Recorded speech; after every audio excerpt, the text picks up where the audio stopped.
Bungad ng araw na naman mga kaibigan. Halina't samahan niyo ako magtapon ng basura para may pangbayad sa utang. Ang dami mo na nga daw utang eh. Sa akin eh. Tagal na eh. Taon-taon na eh. Ito nga't hawak ko yung basura na aking itatapon. Ang laman pala niyan ay plastic. Kalbote! Ito nga pala si tropang Jeff, galit na galit. Madali ang buhay dito sa Lithuania. Isa't na, bullshit pa rin basura para mabuhay.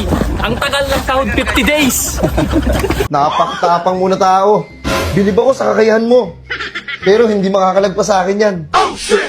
Kaya't samahan niyo ako itapon ang basura. Kita mo naman, di ba? Sa loob pa ng mall yan. Walang hiya-hiya sa paghawak ng basura. Pero kung sa Pinas yan, pinagtatawanan ka't nilalayuan ng tao. Ang arte ng mga pota. Kala mo, ang yayaman. Ito nga't inumpisahan ko na pakainin ng machine. Binilisan ko na nga pala, kaibigan. At dahil marami-rami pa tong aking isusubo. At boom, ito ang kapalit ng aking ninakaw na basura. Ang kulit, di ba? Itong si Tropang Renz. Galit na galit dahil ninakaw ko ang nakatago niyang basura. Amoy basura na pala ako niyan, kaibigan. Ikaw ba namang matapunan ng suka at anak ng tiyanak, di ba? Ito na pala ang kapalit ng basura. 3 papel. Tara't samahan niyo, ipapalit ito ng pera. Ilan kaya ang aabutin nito?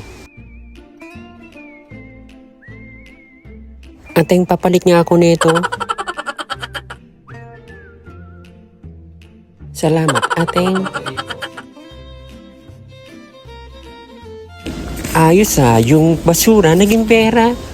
Kita mo? Ayos, di ba? Ito nga pala ang kapalit. 12.10 euro. Kaya sa Pilipinas nito. Ha? 814.23? At eto nga, sabi nga nila, kung may inalis, may ibabalik. Kaya bili ulit tayo ng plastic na may laman para may itatapon na naman. Kaya't bayaran na natin ang plastic na may laman para ang tiyan magkalaman. Alak na naman, malalasing na naman. Ito nga, pauwi na naman kami. Maglakad ng napakalayo. Ay, nako. Tinginan nga ng mga ibang lahi sa amin. Sa sobrang dami namin sama-sama, nagkakamalan kaming NPA sa kagubatan.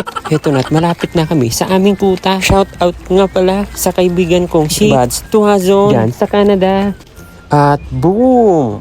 Alak na naman. Hanggang dito na lang kapatid. Salamat sa panonood. God bless you always. Cheers!